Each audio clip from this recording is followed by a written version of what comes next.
안녕하십니까? 로봇 활용 교육 스파이크 프라임 드라이빙 베이스를 활용한 주행 방법을 알아보겠습니다. 앞선 강의에서 사진과 같은 드라이빙 베이스를 이미 조립하셨을 것입니다. 혹시 실습을 하려는데 드라이빙 베이스를 미처 조립하지 못하신 분들은 앞선 강의를 참고해 주시기 바랍니다.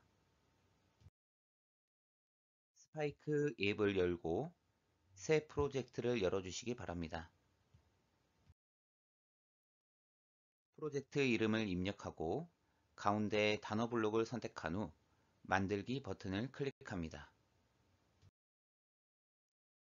앞선 강의에서 스파이크 프라임 연결 방법을 학습하셨을 것입니다. 완성된 로봇을 디바이스에 연결하겠습니다.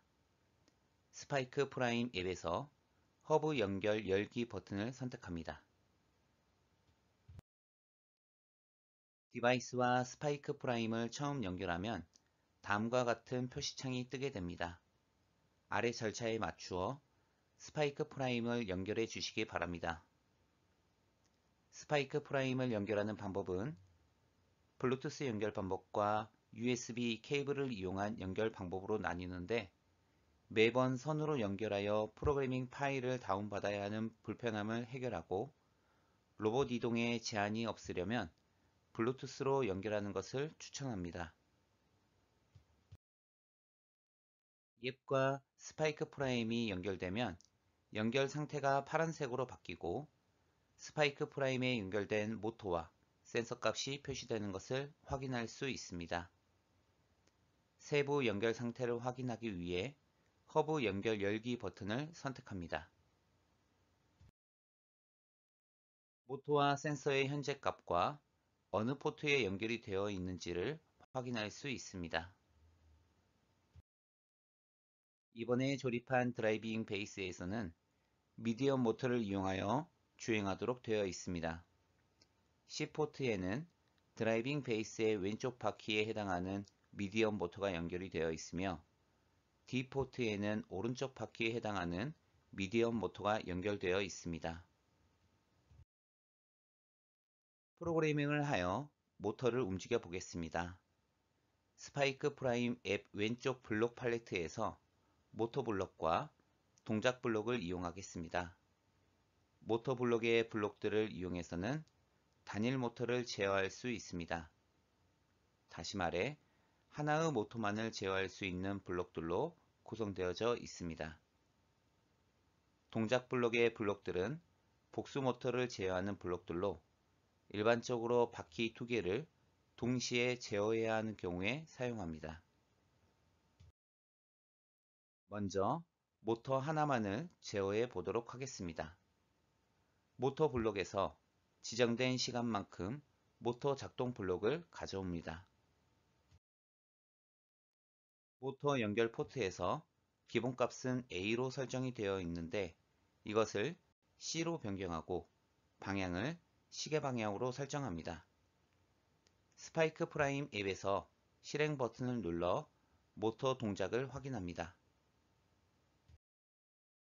이번에는 모터 연결 포트를 D로 변경하고 모터 회전 방향은 시계 방향으로 그대로 둔 채 실행 버튼을 눌러 모터의 동작을 확인합니다. 앞에서 C 모터를 사용했을 때와 어떤 차이점이 있는지 비교해 봅시다.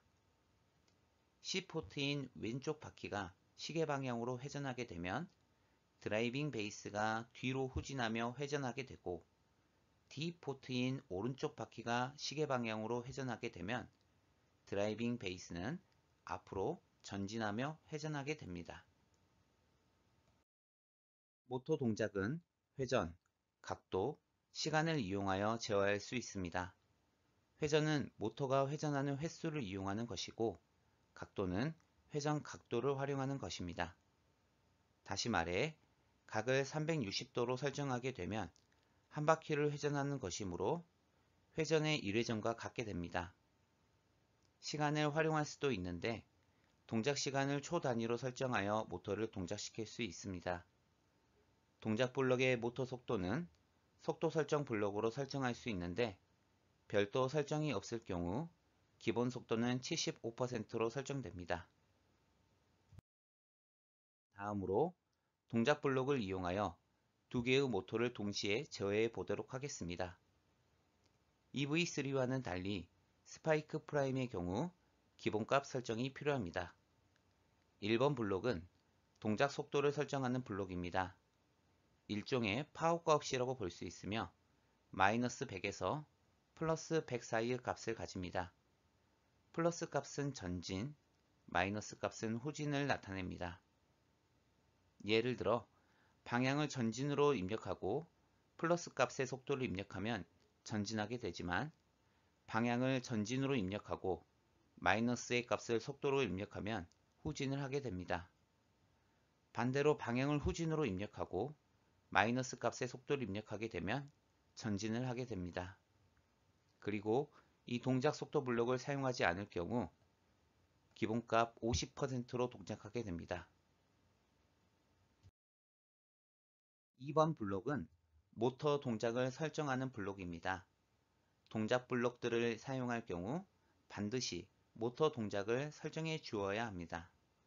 별도로 설정하지 않을 경우 모터가 동작하지 않으므로 드라이빙 베이스에서는 주행 모터에 해당하는 C와 D 포트로 동작 모터를 설정해 주어야 합니다. 3번 모터 유례전을 이동된 거리로 설정 블록에 대해 알아보겠습니다. 드라이빙 베이스의 바퀴 크기에 따라 이동거리 보정 시에 사용하는 블록으로 바퀴의 크기를 변경하지 않은 상태에서 거리값을 변경한다 하더라도 이동거리의 변화는 없으므로 이 점 참고해서 블록을 사용하면 될 것 같습니다. 다시 정리해 보자면 기본값을 설정하는 블록 중 모터 동작 설정은 동작 블록을 사용하려면 꼭 사용해야 하는 블록이며 모터 속도 설정 블록과 모터 이레전을 이동된 거리로 설정하는 블록은 필요에 따라 사용하면 될 것 같습니다. 기본값을 설정을 위해 동작 블록에서 동작 속도 설정 블록과 모터 동작 설정 블록, 모터 이레전을 이동된 거리로 설정 블록을 가져옵니다. 그리고 다음과 같이 속도 50%, 모터는 C와 D, 모터 이레전, 이동 거리를 17.5cm로 설정합니다. 이어서 동작 블록에서 지정된 값만큼 이동 블록을 가져옵니다. 지정된 값을 살펴보면 거리, 회전수, 회전 각도, 작동 시간에 따라 제어할 수 있다는 것을 알 수 있습니다. 그렇다면 이러한 지정값에 따라 어떤 차이가 발생하게 될까요? 지정값을 다음과 같이 설정하고 동일한 출발선에서 동작시켰을 때 어떻게 프로그래밍한 것이 가장 멀리 이동할까요? 먼저 1번의 경우 10cm를 이동하게 되고 2번의 경우 10인치에 해당하는 25.4cm를 이동하게 됩니다. 3번의 경우 1회전의 거리에 해당하는 17.5cm 이동하며 4번도 360도라는 것은 바퀴가 1회전 하는 것과 같으므로 3번과 같은 17.5cm 이동합니다.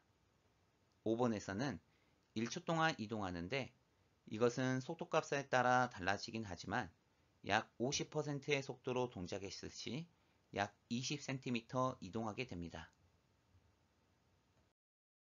이번에는 모터를 1회전하는 것을 같게 두고 속도값을 다르게 해보도록 하겠습니다. 먼저 동작 블록에서 모터 동작 설정 블록을 불러와 동작 모터를 C와 D로 변경합니다. 이어서 동작 블록에서 동작 속도 설정 블록을 불러와 동작 속도를 50%로 설정합니다. 그리고 동작 블록에서 지정된 값만큼 이동 블록을 불러와 지정된 값을 회전으로 바꾸고 1회전을 입력합니다. 속도값을 각각 10%, 50%, 100%로 변경하며 구동했을 경우 어떤 차이가 발생하게 될까요? 이래전을 이동하게 되는 만큼 이동거리는 큰 차이가 없습니다. 다만 제동거리가 차이가 나게 됩니다. 속도가 높을수록 빠르다 보니 강제 정지를 할 경우 바퀴의 정렬이 틀어지거나 바닥의 상태에 따라 이동거리에 오차가 발생하게 됩니다. 따라서 특별한 경우가 아니고서는 정확한 거리를 이동하기 위해 속도값을 50% 이하로 맞추는 것을 추천합니다. 다시 말해 속도값이 낮을수록 이동하는 데 걸리는 시간이 오래 걸리겠지만 정확하게 이동하게 됩니다. 스파이크 프라임을 10cm 움직이려면 모터를 몇 도로 움직여야 할까요? 스파이크 프라임은 센티미터 단위로 주행할 수 있지만 각도로 변경한다면 몇 도로 움직이는지에 대해 알아보도록 하겠습니다. 각도를 이용한 이동 거리를 계산하기 위해서는 우선 바퀴를 살펴볼 필요가 있습니다. 일반적으로 사용되고 현재 드라이빙 베이스에 사용된 바퀴는 지름이 5.6cm입니다. 이 지름을 이용하여 바퀴가 한 바퀴 회전했을 때의 이동 거리를 계산해 보도록 하겠습니다. 다시 말해 원주를 구하는 것인데 원주는 지름 곱하기 3.14입니다. 바퀴 지름은 5.6cm이니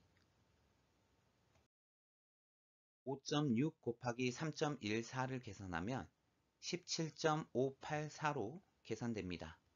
다시 말해 바퀴가 1회전 하는데 이동하는 거리는 약 17.6cm입니다. 원주율과 원주를 배우지 않은 학생들에게는 어려움이 있을 수도 있으나 6학년 이상의 경우 이러한 내용을 충분히 이해할 수 있을 것이라 생각됩니다. 그런데 동작 블록에서 모터 1회전을 이동된 거리로 설정 블록을 살펴보면 모터 1회전을 하는데 기본값으로 17.5cm로 설정되어 있습니다. 이는 바퀴와 바닥의 마찰을 고려한 값으로 마찰력 때문에 17.584보다 조금 덜 주행할 것이라고 예상하였고 17.5cm로 기본값이 설정되어 있는 것입니다. 다시 돌아와 이것을 이용해 비례식을 세워 1cm가 이동하는데 회전하는 각을 구해 보겠습니다. 17.6cm를 이동하는데 360도의 값을 가지니 1cm를 이동하는 데에는 몇 도로 설정해야 할지 다음과 같이 비례식을 세울 수 있습니다. 내항과 외항을 곱하여 x의 값이 약 20.5도로 계산됩니다. 다시 말해 1cm를 이동하려면 모터가 20.5도 회전해야 합니다. 앞선 계산식을 이용하여 이동 거리에 따른 회전 각도를 계산해 보면 다음과 같습니다. 이 모든 값을 학생들이 암기한다는 것은 어려움이 있습니다.